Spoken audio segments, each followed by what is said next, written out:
As we wander around Karumba, all the tourist attractions were closing or were closed in preparation for the coming wet season. The town is supported with two main industries: the Century zinc mine that extracts the water and dries out the zinc after its 304 kilometre trip from the processing plant east of Lawn Hill. Also, it's a fishing destination where each winter anglers from all over Australia arrive to try their luck in the fish-rich waters of the Gulf. And of course there is the Sunset Tavern, where you go to watch the sun sink into the ocean like the tea bag into a cup. My outdated doubts.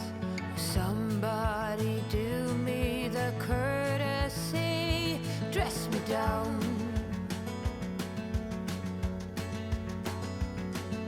I'm not that old yet, I'm far too young to not stand my ground. But my ways are mine and I don't wanna change. The first stop is Normanton for some fuel and to check out the big croc. The Savannah King, an estuarine crocodile, was captured in 1957 and measured in at 8.63 metres.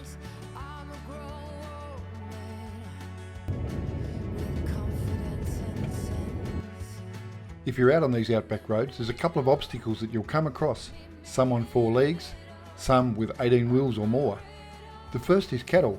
We've worked our way through this lot so as not to spook them too much, but allow us passage. We'll drink morning dew and we'll be lovers, me you. Full force tiger, call me out with them blue-green eyes. You know, On the single lane road, we always give these guys the centre of the road. If you meet one of them, be it a B-double or a road train, do yourself a favour and move off the road for them. It does a couple of things. They don't have to worry about the camber or the angle of the trailers as they move over, and they won't shower you in the stones from the edge of the road. It's not long and we hit the Flinders Highway and the little town of Richmond, where we parked up at the Ammonite Inn for the night. Once settled in, we visited the Coroner's Corner.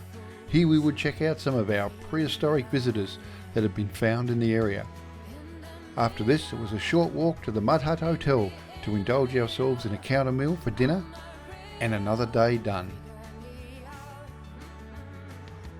we'll drink morning dew and we'll be lovers, me you. 'Cause the crazy fool's feeling young. The crazy fool's feeling young. The crazy fool's feeling young. Oh, the crazy fool's feeling young.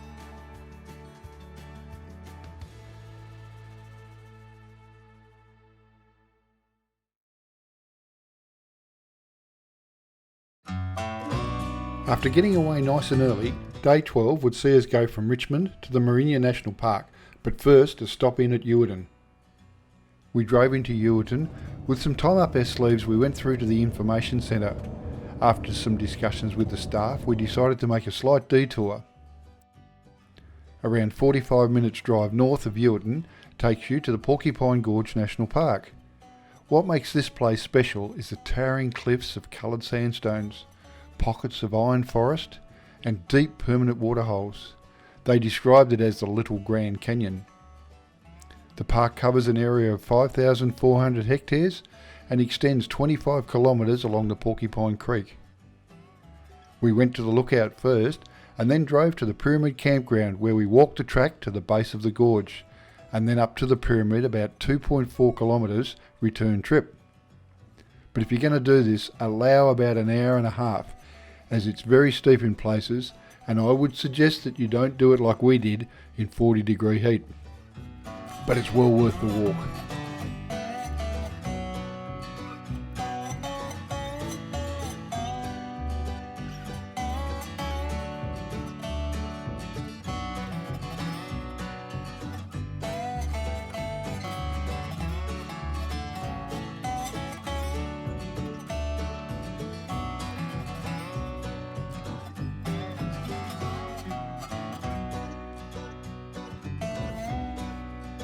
Well, we made it, and after a short hydration session, we were on our way. They told us about a shortcut, which we decided to take through some farming properties. This would bring us back onto the Flinders Highway just west of Prairie, where I needed to refuel at any rate. The first point of interest was this gravesite on the edge of the road. Pack horse mailmen were common in the former days, and often the only means of communication with the outside world for remote stations. Mailman Corbett's run took him past this spot regularly. In the early months of 1886, a group of hostile Aborigines camped on the ridge above, ambushed and fatally speared Mailman Corbett.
Mourinho National Park was initially established as a sheep grazing property called Shirley Station. In the late 1970s, cattle replaced sheep, and grazing continued until the park was established in 1993. Much of the sheep station infrastructure, dating back to the late 1940s, remains as a reminder of the spirit and hard work of the people who lived in this remote part of Queensland. This remote park has dry, flat plains, crisscrossed by watercourses and covered in open eucalypt, paperbark and acacia woodlands. Mourinho is also a wildlife refuge protecting some of our Australian icons such as kangaroos, koalas, emus and wedge-tailed eagles.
Today would see us head from Mourinho National Park to the northern end of Carnarvon and an area known as Salvador Rosa.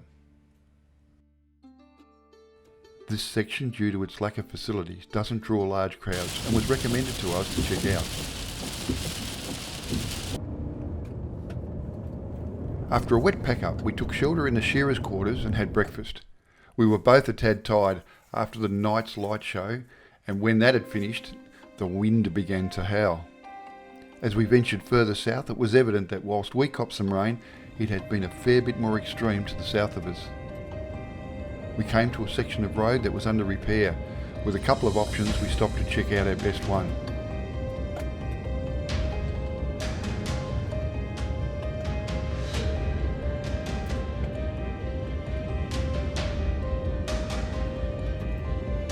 By the looks of it, somebody's already been through here if those wheel tracks are any indication, and it looks pretty bloody soft from where I'm sitting.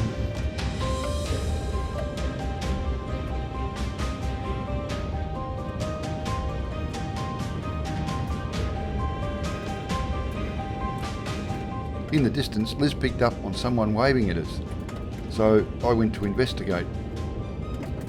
What had actually happened ahead of us was this guy had tried to get through on the old part of the road and it got extremely bogged. So he was just trying to warn us so we didn't make the same mistake. With his guidance, we made our way forward. The last thing we wanted to do was to damage this new section of road, but we're left with little option but to go that way.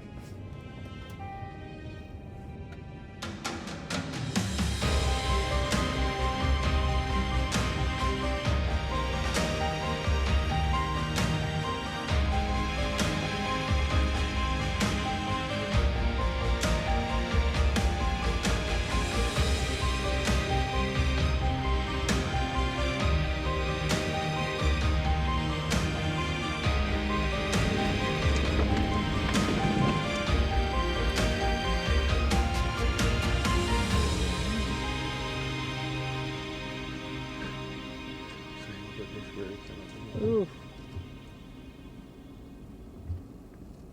Keep going. So thanks. Thanks for that. You guys okay? Or you? I'm out. Oh, so you've been stuck in it? Yeah, the trailer didn't help me. Oh, okay. So I just, shit out. I went down, looked at the trailer, drove up there, and come back and then pulled the trailer out. Well, Not it rained. well, That's they fine. must have had a load of rain here, Yeah. because we was camped up at Mourinho National Mourinho Park. National Park last night. Oh, Saw like the storm went around us. We got a little bit of rain, but nothing like we saw further down the road. yeah, I was at Jordan. Oh, okay. I had some storms there, yeah. But, Oh, yeah, I slept in my car and you could actually... oh man, we on. were in a tent. We didn't sleep a lot last night, Yeah. so we packed up early and thought, well, we'll get a bloody get a wriggle on. But geez, you won't want to get off the edge of the road. Even we pulled up to take some photos of the cloud formations. I moved off the edge of the road and just went. Yeah. She's soft. All right, Anyway. no worries. Thanks for that. Alright. The council workers go, geez, well, mind you, this is more solid Yeah. than that. Like you can see where he's come out. Yeah. Awesome.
Well, the first chore was to get the tent set up and other bits and pieces out so it could all start to dry out after last night.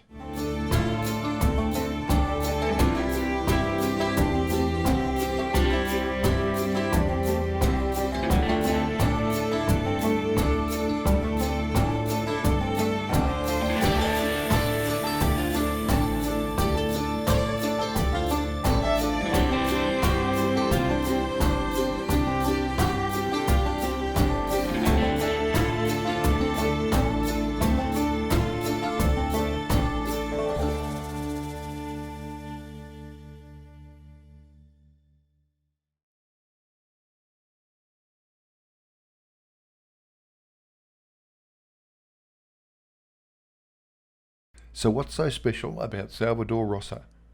The crystal clear springs add more than 10 million litres of water a day to the peaceful Louisa Creek and Noga River as they meander beneath a backdrop of rocky sandstone crags and spires. Named by explorer Sir Thomas Mitchell in 1846, Salvador Rosa is at the western edge of the central Queensland sandstone belt. The coarse-grained sandstone around here is very crumbly. Erosion from the sandstone has left behind many interesting features that dominate the skyline, including Spyglass Peak and the Sentinel. When we wake, hear the birds and see the sun. Side by side our fears are done. Oh, the good times just begun.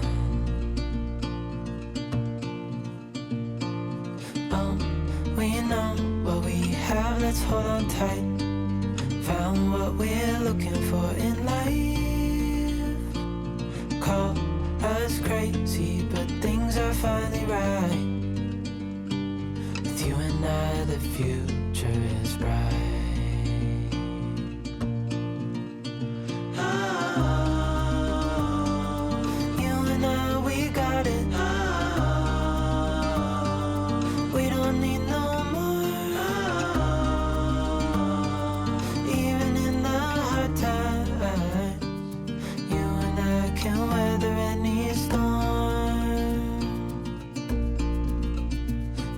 Sleep, hear the crickets, see the moon. Side by side and through. No limit to what we can do. Oh, we know what we have, let's hold on tight. Found what we're looking for in life. Call us crazy, but things are finally right. With you and I, the future is bright.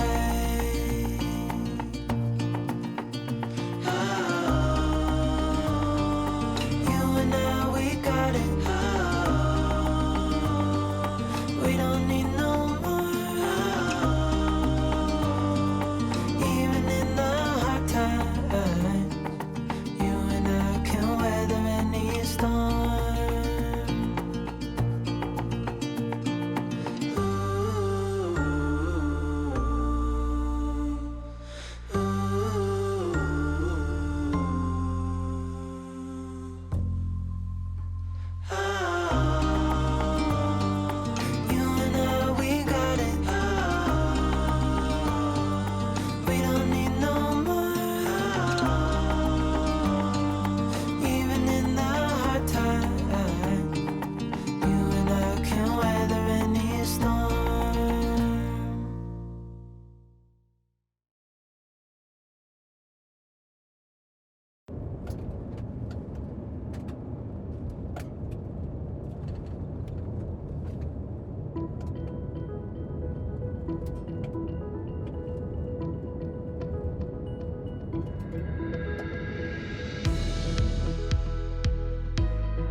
So what do we have here?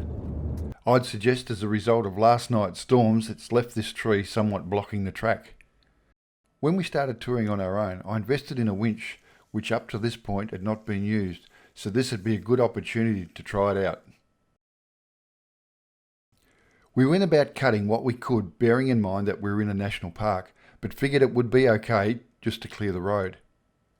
Once I'd managed to remove most of the head of the tree, we hooked it on and pulled the base to the edge of the track, clearing a path for us to travel. Once we'd finished, we figured there was a fair chance that we'd have this place to ourselves.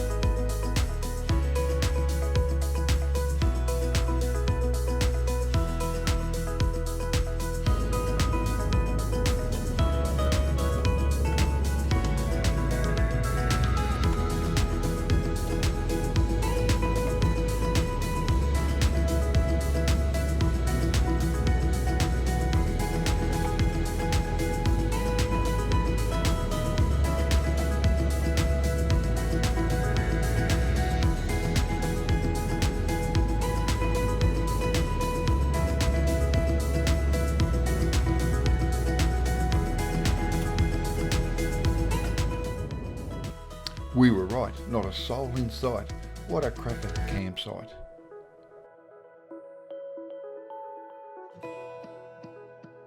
The sandstone cliffs of the Great Dividing Range dominated the clear blue sky to the south as we drove across the open, undulated country towards Carcamundi. This remote section of Carnarvon National Park features more than 30 kilometres of sandstone escarpments and plateaus. The sandstones of Carcamundi were laid down in freshwater lakes and streams about 180 million years ago. In more recent geological times, basaltic lava covered the ranges. Erosion over the ages has left only a few basalt outcrops, such as Mount Carcamundi. Old cattle yards near some of the springs are reminders of early European history. Carcamundi was grazed for more than a century before the park was declared in 1974 primarily to preserve bonewood, softwood and brigalow shrubs.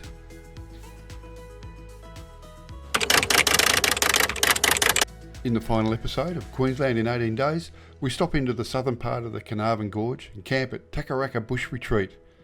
Some of us explore the animal kingdom. My fear of heights gets challenged again, and another encounter with a bushfire, and we walk our little tootsies off. Stay safe, guys, and don't let the dust settle.